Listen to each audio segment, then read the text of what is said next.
ये पहली बार नहीं है कि चर्चा हम फ्रीबीज को लेकर कर रहे हैं, लेकिन लोक लुभावन शायद इसी कारण कहा जाता है। लोगों को पसंद आता है, लेकिन उसे वाकई अमल में लाने में सरकारों को कितनी कठिनाई का सामना करना पड़ सकता है, वो पिछले कुछ एग्जाम्पल्स हमारे सामने हैं, और मल्लिकार्जुन खड़गे की ये स्वीकारोक्ति भी। देखिए श्वेता जी, ये जो कहा जाता है ना कि good bad economics is good politics, दरअसल इस देश के अंदर हो यही रहा है। आप फ्री में लोगों को बांट रहे हैं। ये जो फ्री में बांटना है, ये पूरी अर्थव्यवस्था को, देश की पूरी अर्थव्यवस्था को ठप करने का एक सुनियोजित प्रयास सारी राजनीतिक पार्टियों, सारे राज्य सरकारों की तरफ से हो रहा है। इसमें कोई एक पार्टी अछूती नहीं है। अगर कोई कहे कि वो अछूती है तो मुझे लगता है गलत होगा। और इसकी शुरुआत अगर आप देखिए तो दिल्ली से होती है, जहां मुफ्त में बिजली, मुफ्त में पानी। भाई क्यों मुफ्त में बिजली, मुफ्त में पानी दिया जाएगा, और वो भी आधी से ज्यादा आबादी को? तो जब आप मुफ्तखोरी की आदत लगा देंगे तो फिर उसका उसका यही हश्र होने वाला है। मैं आपको 2-3 उदाहरण, इसमें कोई दो राय नहीं कि दिल्ली की सरकार ने कम से कम अपना अपना जो डेट टू जीडीपी रेशियो है उसको काफी बेहतर तरीके से कर रखा। इसमें भी कोई दो राय नहीं है कि उनका जो डेट टू जीडीपी रेशियो 3.98% है। इमेजिन करिए, 3.98% है। जबकि अगर आप महाराष्ट्र चले जाएंगे तो वहां डेट टू जीडीपी रेशियो 32% है। महाराष्ट्र का है 18.4% है। और तो और पंजाब एक ऐसा राज्य है जिसका डेट टू जीडीपी रेशियो 44.1% है। हिमाचल प्रदेश 42.5% है। अरुणाचल प्रदेश 40.8% है। ये सारे राज्य बहुत धीरे धीरे बैंकरप्सी की तरफ बढ़ते हुए चले जा रहे हैं। मध्य प्रदेश के ऊपर 3,76,000 करोड़ का कर्जा है। सोचिए, उसकी कमाई है 2,25,000 करोड़ और खर्चा होता है 2,81,000 करोड़ रुपए। लड़की बहन योजना में महाराष्ट्र का भी उदाहरण हम दे रहे हैं। 96,000 जितने जितने फ्रीबीज दिए जा रहे हैं, अनाउंस हुए हैं, उनका खर्चा आएगा 96,000 करोड़ रुपए। और कितना घाटा है आप सोच के आप हैरान हो जाएंगे।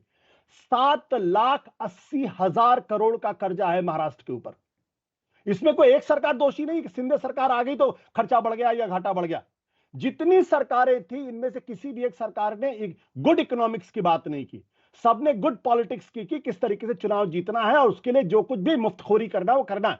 आप देखिए कि जो आपका 81 करोड़ लोगों को जो खाना दिया जा रहा है, भाई वो महामारी के समय में तो ठीक समझ में आता है कि चलिए 1 साल और समझ में आता है, 5 साल तक क्यों एक्सपेंड किया जाएगा उसको? तो ये जो मुफ्त, उससे क्या नुकसान होता है कि बहुत सारे ऐसे परिवार हैं जिनको लगता है यार हम इकोनॉमिक एक्टिविटी करने से क्या फायदा, हमें तो 1,500 रुपए लड़की बहन योजना में आ जाएंगे, 5 किलो अनाज हमको हर महीने मिल ही जाएंगे परिवार को, तो चलो घर बैठे रहते। तो इकोनॉमिक एक्टिविटी भी बंद हो जाती। और जब इकोनॉमिक एक्टिविटी बंद हो जाती, इसीलिए आप देखिए पिछले 5 साल की जो सबसे बड़ी दिक्कत पैदा हो रही है वो ये कि हिंदुस्तान के अंदर डिमांड बिल्कुल नहीं बढ़ रहा है, कंजम्पशन बिल्कुल नहीं बढ़ रहा है, मैन्युफैक्चरिंग सेक्टर लगातार नीचे चला जा रहा है। अभी 2 दिन पहले डेटा आया कि आपकी जो 8 कोर जो इंडस्ट्रीज हैं वो पिछले 10 महीने के सबसे निचले प्रोडक्शन पे जा रहे हैं। तो ये जो मैं बार बार इसको कहता रहा हूं, ये जो मुफ्तखोरी की आदत लगाई गई है हिंदुस्तान के वोटरों को, ये फौरन बंद होनी चाहिए। ये केंद्र सरकार से लेकर राज्य सरकार तक। राजस्थान में जो कांग्रेस पार्टी ने किया है वो भी गलत था, मध्य प्रदेश में जो किया वो भी गलत है, महाराष्ट्र में जो अब किया जा रहा है चुनाव जीतने के लिए वो भी गलत है, और दिल्ली के अंदर जो मुफ्तखोरी की आदत लगाई गई वो भी गलत है। जब तक ये बंद नहीं होगा, जब तक एक इंसान को आप ये नहीं कहेंगे भाई आप कमाओगे तो खाओगे, जहां मदद की जरूरत है वहां सरकारें मदद करती हैं, करनी भी चाहिए। लेकिन आप सिर्फ चुनाव जीतने के लिए लोगों को आप क्या कहते हैं घूस दे रहे हैं। ये बेसिकली घूस है, ये कुछ नहीं, ये कोई इकोनॉमिक एक्टिविटी नहीं। ये वोट खरीदने के लिए घूस दिया जा रहा है और उसके आधार पर चुनाव जीता जा रहा है। कोई अधिकांश जो हम राज्यवार आंकड़े दिखा रहे हैं, जो आशुतोष जी भी बता रहे हैं कि आप अगर आमदनी और खर्च जोड़ लीजिए तो उतना या उससे ज्यादा कर्ज दिख रहा है, और वहां पर आप देखिए कि कैसे कैसे दिक्कतें आ रही हैं उन राज्यों में। अजय आलोक जी अपनी बात रखिए। देखिए श्वेता जी, आशुतोष जी भी जो बोल रहे थे वो बिल्कुल सत्य है। मुफ्तखोरी की आदत लगानी बहुत गलत बात है, सबको बंद करना चाहिए। लेकिन डिबेट हम क्या मुफ्तखोरी पे कर रहे हैं? ये होता है डिफ्लेक्ट करना। डिबेट हम कर रहे हैं झूठखोरी पे, जो कांग्रेस पार्टी कर रही है। जिस झूठखोरी का पर्दाफाश खड़गे जी ने किया है उस पर आशुतोष जी आप एक शब्द नहीं बोलते हैं, ये गलत बात है। जिस टॉपिक पे डिबेट रहे एंकर का, उस पर जरूर बोलना चाहिए ना। क्या आप झूठ बोल रहे हैं कि मैं ये दूंगा, उसके बाद आप वो करते नहीं है और बाद में आपको उसको वादे को वापस लेना पड़ता है? तो ये झूठ बोल के सत्ता में आने का, झूठखोरी का जो काम 75 साल से देश में चल रहा है, उसको कब बंद करेंगे? इस पे कोई जवाब नहीं। आम आदमी पार्टी बड़ा जोर जोर से बोल रही है बजट हमने ऐसे मैनेज किया, वैसे किया, ये किया। 1 मार्च 2024 टाइम्स ऑफ इंडिया खोल लीजिए, गूगल कर लीजिए, मिल जाएगा। दिल्ली हाईकोर्ट का रिप्रिमांडल था। एमसीडी के स्टाफ को ना सैलरी ना पेंशन, कहे बंद कर दो एमसीडी को। ये दिल्ली हाईकोर्ट ने कहा, मैंने नहीं कहा। लोकनायक जयप्रकाश अस्पताल, मतलब वहां के एम्प्लॉइज को परमानेंट नहीं, कॉन्ट्रैक्ट पे रखा है, तब सैलरी नहीं दिया 10 महीने से। वो लोग स्ट्राइक पे चले गए। किसको नुकसान हुआ? जनता को। सैनिटेशन स्टाफ को नहीं सैलरी मिल रही है। शिक्षक की सैलरी, श्वेता जी, भी आपने बताया। अरे और तो और छोड़िए, अरे वक्फ बोर्ड के इमामों को भी सैलरी नहीं हुई, बेचारे वो भी रो रहे हैं। वो तो कोर भाईजान है आपके, उनको तो सैलरी दे दिया कीजिए। बात यह है कि दिल्ली जैसा प्रदेश जो सरप्लस बजट में था, जिसका debt to GDP ratio Ashutosh ji ने बताया 3.8 है, उसको भी खस्ते हाल बना के रख दिया।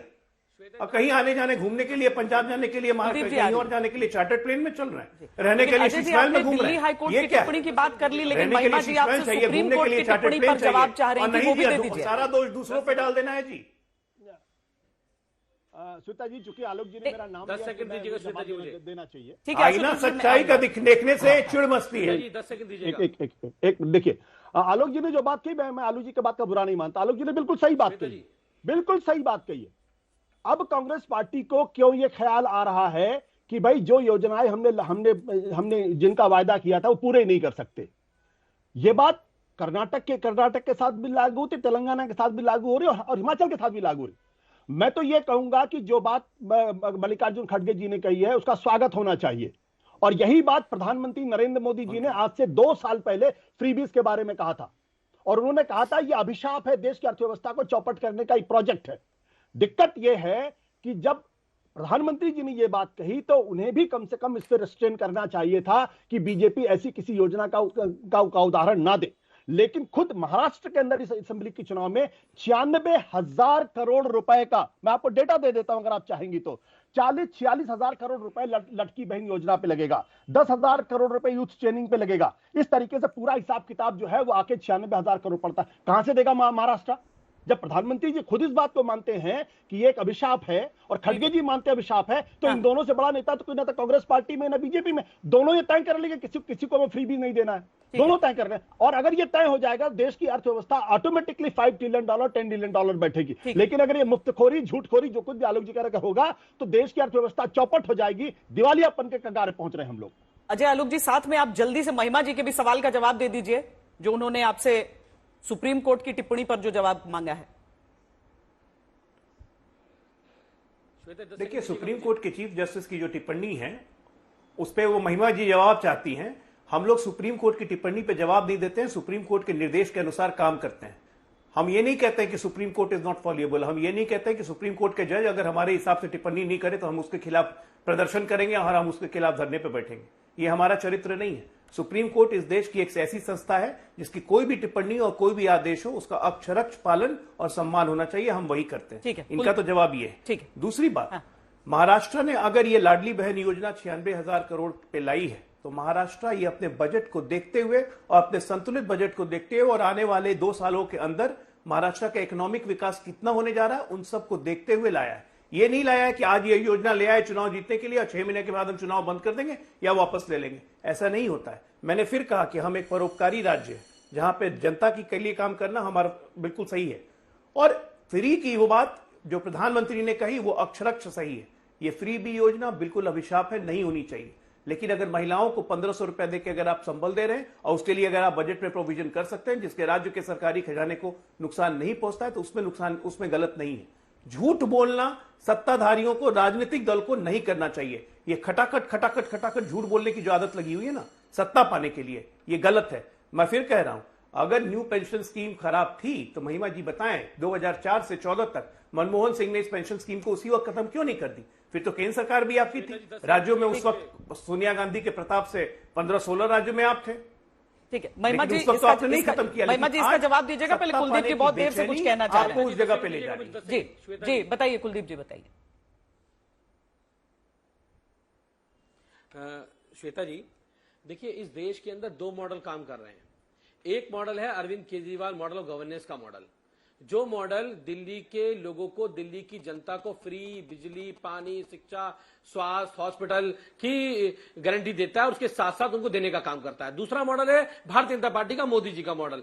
ये फ्री बीज की बात करते हैं जब ये अपने दोस्तों को पैसा बांटते हैं, जब उनके 10-10 लाख करोड़ के कर्जे माफ करते हैं, तब ये मुफ्तखोरी क्यों नहीं बोलते हैं उसको? अगर गरीब जनता को, गरीब लोगों को अगर उनका हक और अधिकार मिले तो ये मुफ्तखोरी हुई, लेकिन जो इनके मित्रों के पैसे माफ हुए वो मुफ्तखोरी नहीं हुई। और दूसरी बात, मैं आपको केंद्र सरकार का दोगलापन बताता हूं भारतीय जनता पार्टी का।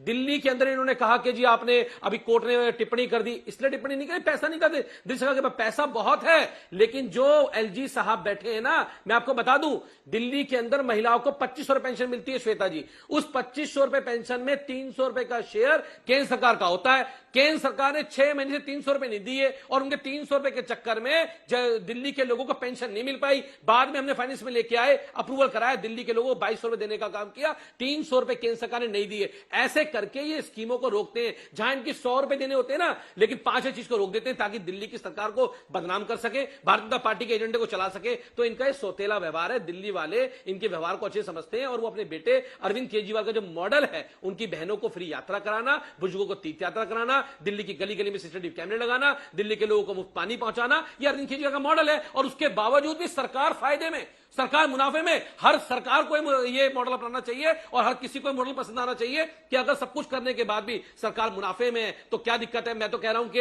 ये इनकी सरकार उत्तर प्रदेश में ये क्या फ्री देते हैं, फिर भी घाटे में। इनकी सरकार हरियाणा के अंदर है, ये क्या मुफ्त देते हैं, फिर भी घाटे के अंदर है। इनकी सरकार मध्य प्रदेश के अंदर है, फिर भी घाटे में। अरे आप कुछ भी नहीं मुफ्त दे रहे हो, उसके बाद भी आपकी सरकारें घाटे में जा रही है। तो अरविंद केजरीवाल जी का मॉडल अपना लीजिए, आपका बेड़ा पार हो जाएगा।